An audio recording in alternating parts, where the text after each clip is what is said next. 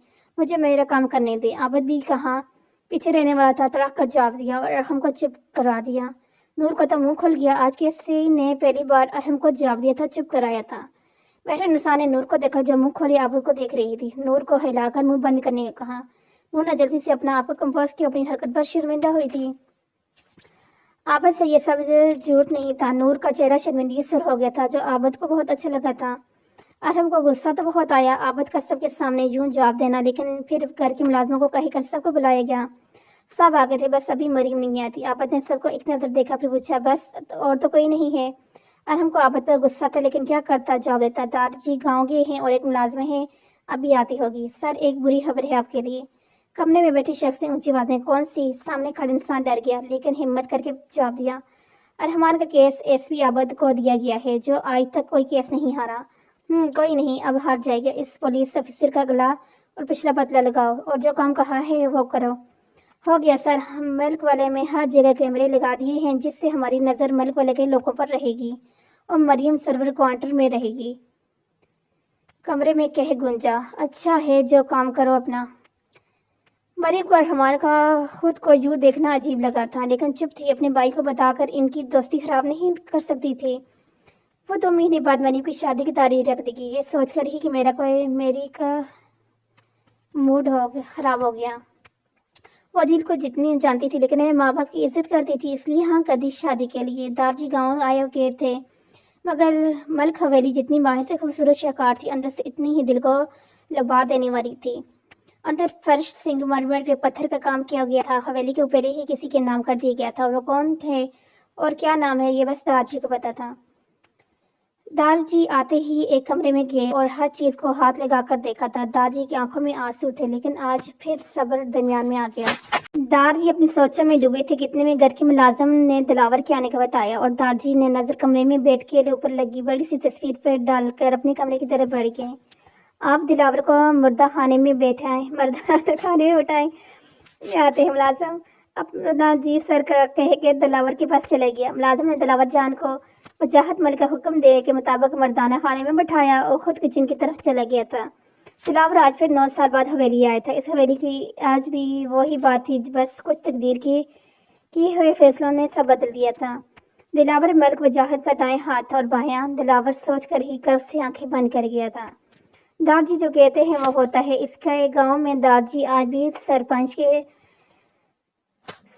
کے سربراہ تخت پر بجما تھے۔ گاؤں کے لوگ آج بھی اتنی ہی عزت کرتے تھے جتنی پہلے۔ دوسری طرف دارجی اپنے کمرے میں آئے، اپنی الماری کی طرف بڑھے، الماری کھول کر کچھ سامان اپنی جگہ سے ہٹا کر سامنے بنے لاکر کھولا اور قیمتی چیز کو باہر نکالا۔ دارجی لاکر کو بند کر کے جانے لگے تھے کہ سامنے ہی ان کی محروم زوجہ محترم کی تصویر لگی تھی، جو 9 سال پہلے اس دنیا سے حالق حقیقی سے جا ملی تھی۔ زہرا بیگم، بہت جلدی آپ نے ہمارا ساتھ چھوڑا۔ آج ہمیں آپ کی ضرورت تھی، لیکن آپ نہیں ہیں۔ کچھ سچ ہے جو ہم جاننا چاہتے ہیں، لیکن اس بار ہم آپ کی طرح سچ بتا کر کریں گے، کسی کو کانوں کا خبر بھی نہیں ہو سکے گی۔ ملک وجاہت کمرے سے نکل کر مردانہ خانے میں چلے گئے، جہاں دلاور انتظار کر رہا تھا۔ ملک وجاہت کے چلنے میں آج وہی جاہو جلال تھا، ہر کوئی ادب و احترام سے کھڑا ہو جاتا تھا۔ ملک وجاہت مردانہ خانے میں آئے اور سوچوں میں ڈوبے دیکھ آواز دی دلاور کو، ہاں بھئی دلاور کیسے ہو؟ دلاور اپنی سوچوں میں تھے۔ وجاہت ملک کی آواز نے سوچوں کو توڑا، میں ٹھیک ہوں، آپ سنائیں کیسے ہیں ملک سرکار؟ ہاں ملک وجاہت کا کہہ مردانہ خانے میں گونجا۔ دلاور، سچی اب بھی تم مجھے ملک سرکار بولو گے؟ ہاں، کام کے وقت دوستی ایک طرف ہم صحیح۔ اچھا دلاور، جو کام کہا تھا وہ کام کیا؟ ہاں کر دیا، اور اس بندے کو ساتھ لیا ہو حکم کرو تو اندر بلاؤں؟ ہاں کیوں نہیں، جلدی بولو۔ ارحمان حامد دونوں عدیل کے گھر آئے تھے۔ وہ اپنے کام کا کہا کر جاتے تھے۔ حامد کی گھنٹی بجی تھی اور کچھ دیر میں وہ دروازہ حامد کی امی نے کھولا تھا۔ ارحمان حامد بیٹا اندر آؤ۔ حامد کی چاچی نے پیار سے دونوں کو اندر بلایا تھا۔ بیٹا آپ بیٹھو، میں عدیل کو بولتی ہوں۔ غزارہ گھنٹی کی آواز پہ نیچے آئی تھی۔ سامنے حامد کے ساتھ ارحمان کو دیکھ کر خوش ہوئی تھی۔ جلدی سے سر پر سلیقے سے دوپٹہ لیے ڈرائنگ روم میں گئی۔ السلام علیکم حامد بھائی۔ وعلیکم السلام ارحمان، کیسے ہیں آپ دونوں؟ پہلے تو دونوں حیران ہوئے۔ حیران ہونے کی وجہ یہ تھی کہ حامد کے ساتھ بھائی اور ارحمان کو بس ارحمان دونوں نے حیران کر دیا تھا کہ آپ دونوں کیا سوچ رہے ہیں۔ ارزارہ کے پوچھنے پر دونوں نے جلدی سے جواب دیا، نہیں کچھ بھی نہیں، ہم دونوں ٹھیک ہیں۔ تم کیسی ہو اور پڑھائی کیسی جا رہی ہے؟ حامد نے بات کا آغاز کیا۔ میں تو ٹھیک ہوں، پڑھائی بھی اچھی جا رہی ہے۔ ارزارہ ارحمان کو دیکھ کر جواب دے رہی تھی اور وہ بیزار ہو رہا تھا۔ عدیل کے آتے ہی ارزارہ چلی گئی۔ عدیل کو پتا تھا وہ ارحمان کو پسند کرتی ہے، لیکن ارحمان نے تو آج تک ارزارہ کو دیکھا تک نہیں تھا، بلکہ ارحمان ارزارہ کو بہن مانتا تھا۔ عدیل نے دونوں کو سلام کیا اور تینوں باہر نکل گئے۔ والک ویلی کا سب لوگ ڈرائنگ روم میں بیٹھے تھے۔ زینب بیگم مریم کہاں ہے؟ نہ کھانے کے وقت ساتھ تھی، نہ آپ سب کے بولنے پر آئی۔ یوسف صاحب نے پوچھا تھا۔ زینب بیگم کو مریم کو پوچھنا ناگوار گزرا، اس لیے کوئی جواب نہیں دیا۔ وہ مریم کہاں ہے؟ مریم سے اتنی ہمدردی جاگی ہے سب کی۔ زینب بیگم دل ہی دل میں سوچتی، بولنے کی ہمت کہاں تھی۔ یاسر صاحب کو بھی مریم کی فکر تھی، پتہ نہیں کہ دل میں یاسر صاحب کی تکلیف ہو رہی تھی مریم کا سوچتے ہی۔ ابھی دونوں سوچ ہی رہے تھے کہ مریم ڈرائنگ روم میں داخل ہوئی۔ دونوں بھائیوں نے سکون سے ساری کیا اور دل کو سکون ملا کہ مریم صحیح ہے اور گھر میں موجود ہے۔ عابد مریم کے آتے ہی کھڑا ہو گیا۔ کوئی اور بھی تھا جو یہ سب دیکھ رہا تھا اور چہرہ آنسو سے تر تھا۔ عابد نے یہاں آنے سے پہلے اپنی شرٹ کے بٹن میں سلیپنگ کیمرہ لگایا تھا تاکہ حامد صاحب دیکھ سکے اور اس کو بڑی سکون ملے، دلی سکون ملے کہ اس کی بہن صحیح ہے، تاکہ وہ اپنا کام صحیح سے کرے، کوئی ٹینشن نہ لے۔ حامد لپٹ ٹون کی سکرین پر مریم کو دیکھ کر خوش تھا، لیکن وہ رو بھی رہا تھا۔ غلطی نہ ہونے کی وجہ سے مریم کی سزا ملی تھی۔ حامد کے ہاتھ میں گلاس تھا جو غصے سے ٹوٹ گیا تھا۔ مریم پولیس دیکھ کر ڈر گئی۔ مریم کو لگا اس کے گھر کے لوگوں نے اس کے لیے بولائی ہوگی۔ عابد مریم کا ڈر دیکھ چکا تھا۔ مجھے تفتیش کرنی ہے، اس لیے سب باہر جائیں، جس کو بولوں وہ اندر آ کر اپنا بیان دے۔ اس لیے سب کا آغاز یوسف صاحب سے کیا گیا تھا۔ سب باہر چلے گئے اور ہم کو رہ کر عابد پر غصہ آ رہا تھا۔ ہاں تو یوسف صاحب، آپ نے اپنے بیٹے کو پہلے اور آخری بار کب دیکھا اور کیا بات ہوئی تھی؟ منگل کے دن صبح 9 بجے آفس جانے سے پہلے، اس کے بعد شام 7 بجے ارحمان کے ایکسیڈنٹ کی خبر ملی تھی اور میں یاسر کے ساتھ جتنی جلدی ہو سکتا تھا اسپتال پہنچا تھا۔ اچھا تو اور اسی بات پر ارحمان کی جو آپ کو عجیب لگی، لیکن آپ نے کچھ بھی نہیں بتایا۔ ہاں، ارحمان بہت خوش مزاج بچہ تھا، ہر وقت مذاق مستی کرتا رہتا تھا، لیکن کچھ ایک مہینے سے بہت چپ رہنے لگا تھا، کوئی بات بھی نہیں کرتا تھا۔ ہم آپ صحیح، آپ جا سکتے ہیں۔ یاسر صاحب کو اندر بھیج دیں۔ شکریہ۔ یوسف صاحب کے باہر جاتے ہی یاسر صاحب کو اندر بھیجا گیا۔ جی تو یاسر صاحب، آپ کا ارحمان کے ساتھ کیسا تعلق تھا؟ ارحمان میرے بیٹوں جیسا تھا، کبھی لگتا ہی نہیں تھا کہ میرے بھائی کا بیٹا ہے۔ ارحمان اخلاق کا اچھا اور سچا تھا، جس کی وجہ سے ہمیں اس کو چاچا ہونے پر فخر تھا۔ اچھا، کبھی کوئی بات اس کی حرکت جو آپ کو لگا ہو ارحمان نہیں کر سکتا؟ ہاں، ارحمان ایک مہینے سے چپ رہنے لگا تھا۔ ایک دن ارحمان سیڑھیوں سے نیچے اتر رہا تھا کہ گھر کے ملازم بشیر سے ٹکر گیا، جس سے ارحمان نے بہت غصہ کیا۔ جہاں تک ہم جانتے ہیں ارحمان ایسا نہیں تھا۔ ہم سے آپ جا سکتے ہیں۔ ارحم ملک کو اندر بھیج دیجیے۔ شکریہ۔ جی تو ارحم صاحب بیٹھے۔ ارحم بڑی مغرور انداز میں بیٹھا تھا۔ عابد کو ارحم کا ہر انداز برا لگ رہا تھا، پر کیا کرتا، کام کرنا تھا۔ ہاں تو ارحم صاحب، آپ کے بھائی نے کوئی آخری بات جو آپ کو صحیح نہ لگی ہو؟ ارحمان نے مجھے آخری بار کال کی تھی، بہت خوش تھا، اس کی آواز میں مجھے اس کی خوشی کا اندازہ ہو گیا تھا، لیکن ICU میں اس نے حامد ارشد کا نام لیا تھا۔ مجھے یہ بات سمجھ نہیں آئی تھی، بٹ جب ارحمان کو دفنا کر آئے تھے اس رات آپ کے لوگوں نے ارحمان کے قتل اور اس کے ساتھ ہونے کا بتایا، تب شک میرا یقین میں بدلا تھا۔ اچھا، اور کوئی اس حرکت یا واقعہ ارحمان کے ساتھ منسلک ہو، کسی قسم کا شک؟ مہینے پہلے اپنے خیالوں کی دنیا میں رہنے لگا تھا۔ میں نے 2 بار پوچھا تھا لیکن کوئی جواب نہیں دیا۔